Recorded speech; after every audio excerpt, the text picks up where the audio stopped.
at all times. Chief Meteorologist Tim Miller. Weather coverage you can count on. The Live Viper 6 Skyview Network, sponsored by Terry Lambert Hyundai. Well, here's some words I haven't said in a while. We're going to be in the 80s coming up as we head towards the week. Yay, a little bit near normal, and maybe even above normal with some of these temperatures. A full look at your Viper 6 forecast is coming up. Right now on News Channel 6 at 4, the remains found in a 35-year-old cold case have now been identified. The latest from the GBI, and what this means for the victim's family. Plus, money for the proposed new James Brown Arena is on the November ballot in Richmond County. We'll take a look at how many people have voted so far and where things stand with the referendum. And polo returns 20 years later. What this means for Aiken as News Channel 6 at 4 starts now. Live from Television Park, this is WJBF News Channel 6 at 4. Good afternoon, everybody. I'm Grant Means. And I'm Jenny Montgomery. Thank you so much for joining us. Coverage you can count on begins with a cold case out of Jenkins County, more than 3 decades old, partially solved. The remains of a 26-year-old Asian woman were found on Valentine's Day in 1988 inside a dumpster on Old Perkins Road and Kaiser Road, the present-day Millen bypass. The GBI used a Texas-based company that does forensic genealogy to identify the Jenkins County Jane Doe as Chong Eun Kim. They tracked down her family and learned she moved to the U.S. from Korea in 1981. She lived in Hinesville near Fort Stewart, about an hour outside Savannah. Sheriff Robert Oglesby says Kim may have had a military connection. It's not that far away. I mean, just right up the road there a little bit. So, I mean, you have people traveling. Even, I'm sure some of them live here and were in the service or made their home here. The case remains under investigation. Anyone with information about Chong Eun Kim should contact the GBI at 912-871-1121 or 1-800-597-TIPS. You can remain anonymous. You know, for the last few weeks, News Channel 6 has been investigating child trafficking in the CSRA. During that time, our Barkley Bishop met a woman who said she was trafficked as a teenager. She's Amber Wilson, and she said her life growing up was chaotic. At one point, she was homeless. And then when she was 16 years old, a man in his 50s noticed her while she would hang out at the corner store. So one afternoon, he called me over to his car and asked me if I wanted to go over to his house and get something to eat and just, you know, kind of was being kind, is what I thought. Well, what happened after that changed Amber's life forever. Barkley with the rest of her story tomorrow on Good Morning Augusta. A shooting investigation underway in Richmond County at this hour. This happened yesterday at a home on Richwood Drive. Deputies say at least one person was shot and was taken to the hospital. No word on any arrests or the victim's condition. Also, the GBI investigating a deputy-involved shooting in Jefferson County. 38-year-old Leroy Reese Jr. accused of shooting at several officers Saturday morning. That was on North Main Street in Wadley. Reese allegedly pointing a gun at people who were passing by, and then when those officers got there, they say he started running after them and shooting at a Jefferson County deputy. The deputy fired back and hit Reese in the leg. No officers were injured. A third person in jail charged in the death of a man in Aiken County. 25-year-old Demetrius Doe Jr. is charged with murder and criminal conspiracy in the shooting death of Taekwon Graham. Graham killed at the Palmetto Crossing Apartments back in 2020. The Department of Public Safety still looking for information from you. So if you can help out with this case, please call them. 803-642-7620 is the number. There it is on your screen, and you can remain anonymous. It is time now for our first check of the forecast. And for that, we check in with Chief Meteorologist Tim Miller. Yes, here we are in a big It replaces the Brigham Center, which is under construction. DOS says $195,000 has been budgeted for the arena election. Last week, people who live in Augusta-Richmond County began voting to decide if the city will get a new arena. Tiffany Hobbs tells us about what it could mean for the area. The new arena could have a huge economic impact on the area, and leaders with the Augusta Coliseum Authority say it could also mean the addition of sought-after events. The C-SPLOST vote will determine if the Augusta Entertainment Complex will get a major makeover. The biggest part of this would be a rebuild of the James Brown Arena, which was built in 1979. The new arena would include a major upgrade in the technology and rigging necessary to book top-tier talent. It could also mean bringing hockey to the area. The proposed temporary half-penny sales tax is estimated to help create 600 new and permanent jobs in Augusta. 40% of the funding is expected to be paid by visitors. That's more money for local retailers to hire more employees. And so your kids or your grandkids could have a job opportunity because of this. And so those are the things that we're trying to tell people is it's not just about one thing. It's about a lot of things. And that's why the educational component is super important, because at the end of the day, this is a landmark project and we want people to vote. There is one more Saturday early voting this weekend, and the last day to request an absentee ballot is October 27th. We have more information about C-SPLOST and the new arena plans on WJBF.com. Back to you. Tiffany, thank you. Early voting is also underway in Columbia County. Grovetown Mayor Gary Set for Election Day, Tuesday, November 7th. A couple of Columbia County commissioners talking consolidation. They had a town hall meeting last week. Allison Couch and Gary Richardson talking with the voters about the issue.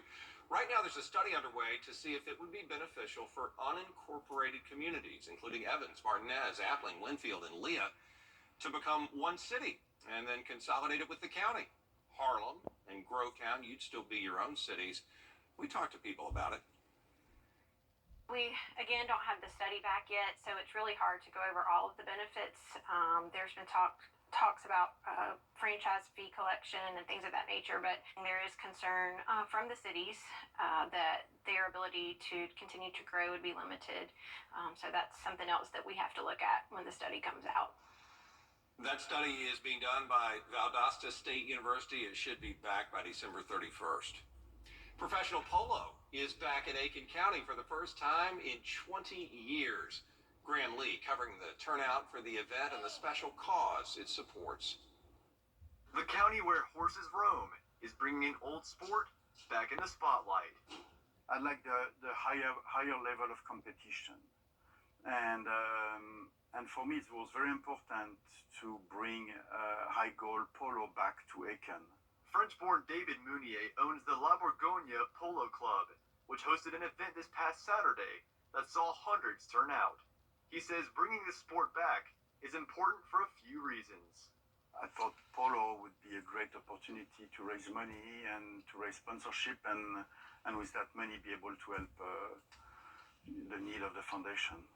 That foundation is the AFM Give Me Wings Foundation that he started to honor his son, Anthony.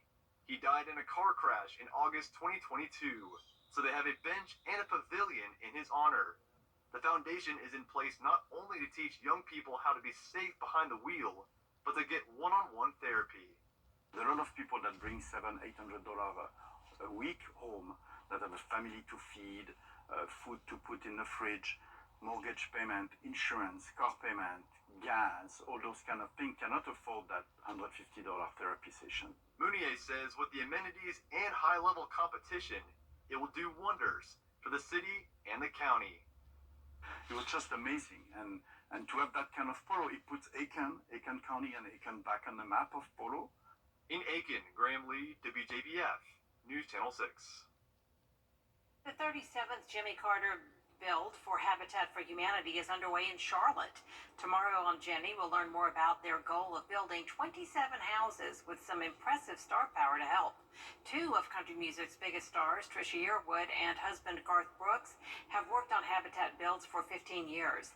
Yearwood says she loves the work and she loves a power tool, but missed having the Carters around. This was the first time they weren't on site at a build that bears their name since they retired from public life. We feel like even though they're not here, they're here because they are watching and they are making sure everybody's working hard. So we just want to be a part of that, and we've been honored to get to do it. And we love the build. We love to get to know the homeowner that's going to be living in the house. It's just all love. We'll also talk about near-death experiences. One local woman wrote a book about her 3 weeks in an Augusta ICU and the remarkable visits she calls close encounters of 3 kinds. Karen McGowan shares her story tomorrow at 12:30 on Jenny. Coming up, a new shot to protect babies from the RSV virus is not so easy to get. Why is that? Well, we're going to take a look at the shortage as News Channel 6 at 4 continues. And only Rooms to Go offers an opportunity like this. So shop the Rooms to Go store-wide sofa sale going on now. Every sofa is on sale. Being the Augusta guy means that you're getting myself and my staff, which was raised on the same values that fellow Augustans were raised on. All of us grew up here. If you are hiring somebody from out of town, they may not be as connected as us. I guarantee you that we are going to work extremely hard for you. You're getting somebody who's going to shoot you straight and tell you the pros and cons of your case, and also take the case as far as it needs to go to get what people deserve. There's a new shot to protect babies from RSV. That's if you can find it. Yeah, doctors say it's not easy these days. So why the shortage? Here's Maggie Newland. RSV is particularly dangerous for babies, and doctors were excited to offer families an option this year, a new shot to protect infants. But doctors say they're only getting a very limited supply of the shots, if any at all. One doctor's office told us they only expect to get shots at first for babies smaller than 11 pounds. UNC says they're still waiting on their supply. Wake Med and Duke Health say they've received a limited supply. At Duke, doctors say they're prioritizing high-risk patients. Wake County's health department has shots for children who are part of the federal Vaccines for Children program, which helps uninsured or underinsured kids. But they don't have additional shots for other patients. And it's definitely frustrating because you want to be able to get off the ground running with this and get everybody basically get their immunity ready for this upcoming RSV season. Because the sooner that you get the injection, it takes about 2 weeks for it really, to kick in. And so you want everybody to be prepared. Well, the state health department expects to get additional shots every 2 to 3 weeks. But doctors say it's not clear when they'll have enough for everyone who wants one. The temperature is warming up. Yeah, it really is. Kind of not feeling like late October. Tim Miller next with how warm it'll get as this work week unfolds. I'm Attorney Chief. Sunny at this point, temperatures in the 80s. I'm going to hold the rain chance of that next cold front off until Wednesday. So maybe late Tuesday night, Wednesday. We'll see as we get closer to it. But notice the temperatures will start to cool off by then. But until then, really great weather. That's your forecast. All right, Tim, thanks. Coming up, a parent's worst nightmare turning into a heartwarming story. We'll introduce you to a Girl Scout who's being honored for saving her little brother right after the break. After a if I can do it, anybody can. Don't wait till it's too late. Start the journey to recovery for you and the ones you love. Visit access1.org or call today. The Marines taught me how important. Girl Scouts of historic Georgia is recognizing a Girl Scout for her heroism after saving her little brother's life. Yes, 7-year-old Evelyn Wisnant got the Girl Scout Medal of Honor, one of the highest awards for those who save or attempt to save somebody's life. Evelyn and her siblings were dipping their feet in a pool, and her 2-year-old brother Liam fell in, face down. He couldn't swim. Evelyn jumped into action. I heard a splash, and then I saw Liam in the pool, and I screamed as loud as I could. And then I picked up Liam by the waist, and I said, "Are you okay?" And then Daddy and Shay took him. He was all wet and coughing. And I know your parents are. Evelyn was also recognized by the mayor of Columbus during the ceremony. He gave her a medal from his office and a coin from the Columbus Fire and EMS. Great Way to go, job. little Evelyn. There's a lot more coverage you can count on coming up at 4:30. Including as the list of candidates. Keeping your pets happy, healthy, and full of life. The Live 5/6 Skyview Network, sponsored by Terry Lambert Hyundai. How do the 80s sound? Yeah, it's about time, right? We've had a cool fall, but we're warming it up here over the next several days. A full look at that warm Viper 6 forecast straight ahead. Now on News Channel 6 at 6, voting underway for a new James Brown Arena. We'll have a look at the turnout so far. Also ahead, a new lead in a decades-old cold case. How investigators identified remains in Jenkins County. And continuing our investigation into child trafficking in the CSRA. We'll hear from a victim as your news at 6 starts now. Live from Television Park, this is WJBF News Channel 6 at 6.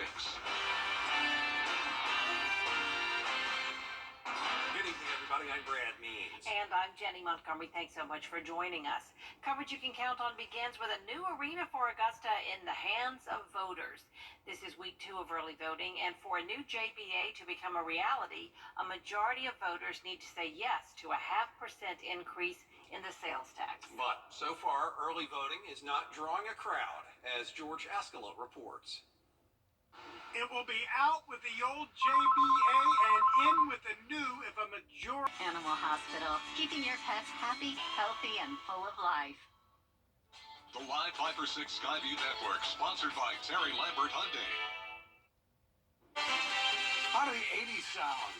Yeah, it's about time, right? We've had a cool fall, but we're warming it up here over the next several days. A full look at that warm 5/6 forecast straight ahead. Now on News Channel 6 at 6, voting underway for a new James Brown Arena. We'll have a look at the turnout so far. Also ahead, a new lead in a decades-old cold case. How investigators identified remains in Jenkins County. And continuing our investigation into child trafficking in the CSRA. We'll hear from a victim as your news at 6 starts now. Live from Television Park, this is WJBF News Channel 6 at 6. Good evening, everybody. I'm Brad Means. And I'm Jenny Montgomery. Thanks so much for joining us. Coverage you can count on begins with a new arena for Augusta in the hands of voters. This is week 2 of early voting, and for a new JBA to become a reality, a majority of voters need to say yes to a 0.5% increase in the sales tax. But so far, early voting is not drawing a crowd, as George Escalot reports. It will be out with the old JBA and in with the new if a majority of Augusta voters say yes. Maybe something be better for me too. You know. So you want a new arena? Yeah, that's right. I do. But voting yes to a new arena would mean a 0.5% increase in the city's sales tax. It's going to raise it a 0.5 penny, but I think it's worth every penny of it because it's going to bring a lot of jobs to the community. It'll raise your sales tax for decades. Worth it. You have to bring money. You have to spend money to make money. A new arena would change the skyline of the city for decades. But as we start week 2 of early voting, so far the average for such a big decision has been just 102 voters a day. With the presidential election, you could do well over 1,000 for the day. But when you have just a one question on the ballot, you know, there's not really a lot of information out there, or as far as you're not getting the same ads. Starting Saturday, advanced voting will include the municipal building and the 3 satellite locations. And for the first time, the Charles Evans Center on Highland Avenue will be used because the Brigham Center is under construction. So with the early voting, the satellite locations, and holding a countywide referendum, the costs will be high, even as voter turnout has not. I've asked for about $195,000 from the commission, which they approved. Advanced voting can cost upwards of about $60,000. But the city will bill the Coliseum Authority to recover the cost of holding the James Brown Arena sales tax vote. In Augusta, George Escalot, WJBF News Channel 6. So what would the new arena mean for the CSRA if it's approved by voters? Tiffany Hobbs tells us more. The new arena could have a huge economic impact on the area, and leaders with the Augusta Coliseum Authority say it could also mean the addition of sought-after events. The C-SPLOST vote will determine if the Augusta Entertainment Complex will get a major makeover. The biggest part of this would be a rebuild of the James Brown Arena, which was built in 1979.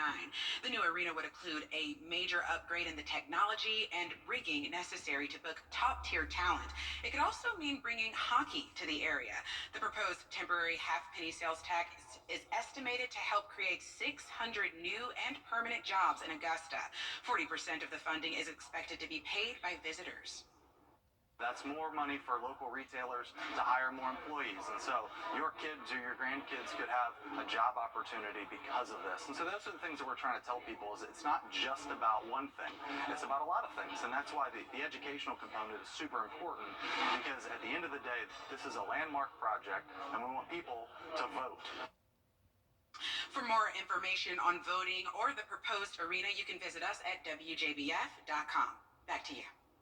All right, Tiffany, thanks. It is time now for our first check of the... In just a few minutes.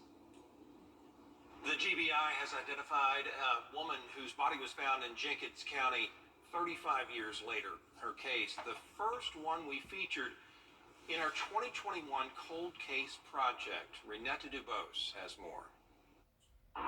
It was Valentine's Day, 1988, when someone discovered a body in a trash can. It was in this area where Perkins Road connects to the Millen Bypass. The remains of a 26-year-old Asian woman, now known. The GBI used Texas-based Othram that does forensic genealogy to identify the Jenkins County Jane Doe as Chong-Un Kim. They tracked down her family and learned she moved to the United States from Korea in 1981. She lived in Hinesville, near Fort Stewart, and an hour outside of Savannah. Sheriff Robert Oglesby says Kim may have had a military connection. It's not that far away. I mean, just right up the road there a little bit. So, I mean, you have people traveling. Even, I'm sure some of them live here and were in the service or made their home here.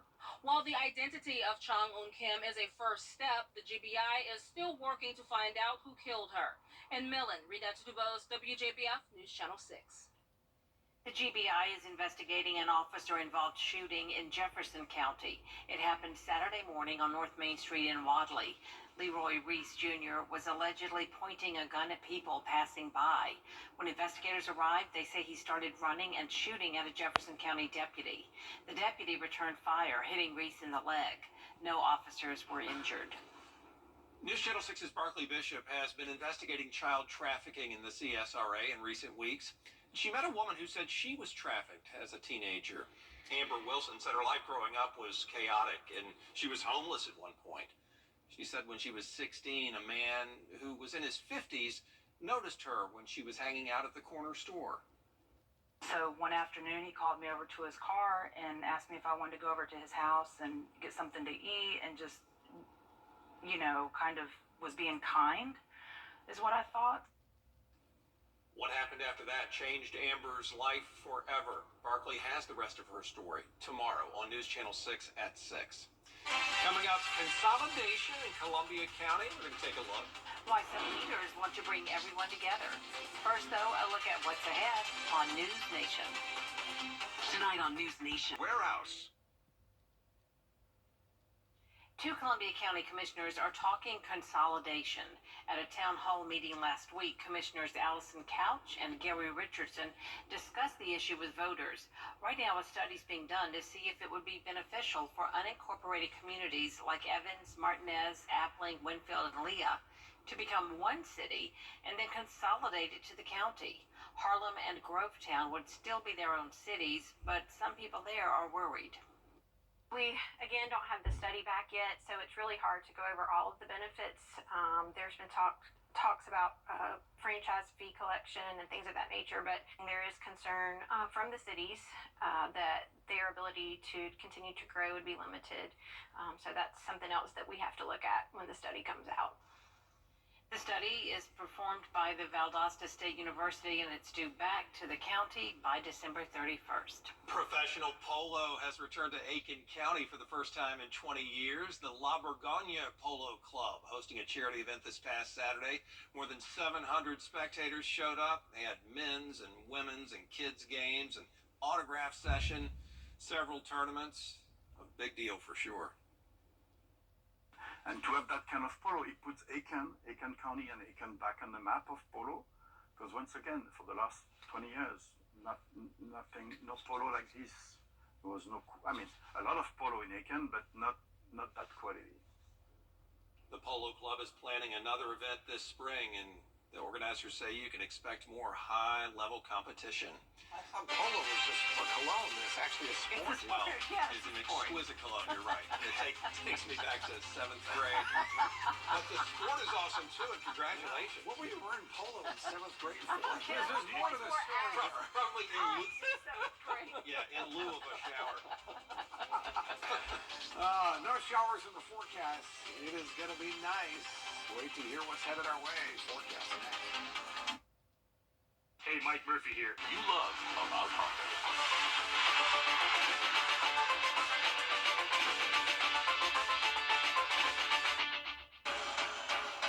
What if you could design the perfect furniture store? That's easy. First, you'd have a low price guarantee so every single customer knows they're getting a great deal. As great as the online prices? Even better. Then you add a great selection of quality furniture. Personalized service. Lots of customizable options. And your own free designer. Ooh, I like that. Good, because our family name is proudly on it. Is Weinberger's a perfect furniture store? Yes, it is. Good. Minutes, Steve. All right, thanks so much, Tim. We'll see you then. Two Columbia County commissioners are talking about a consolidation plan. They gave updates to taxpayers at a town hall meeting. Hannah Latier has the details.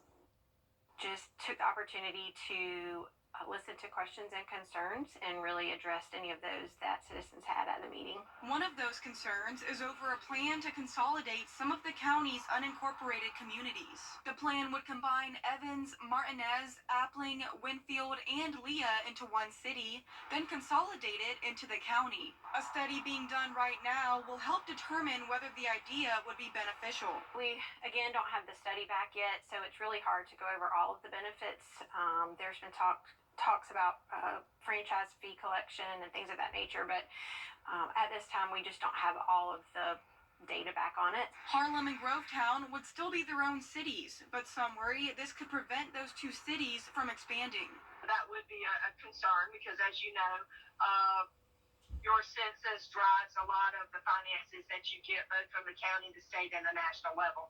And if we are landlocked, then that will affect our future population. But I do hope they allow those that are on the cusp of the city limits of both Harlem and Grovetown the option to annex in if they would like. While county leaders have said this will not impact the way the county is governed, other people who were at the meeting have concerns about the future. My concern would be what happens when the current commission is leave and the new commissioners come in. They don't have the same vision for Columbia County. The study performed by Valdosta State University is due back to the county by December 31st. Couch says once that happens, and if the action is even possible, it will have to be passed through multiple levels of government before it eventually reaches county ballots. In Columbia County, Hannah Latier, WJBF News Channel 6. Last week, people who live in Augusta, Richmond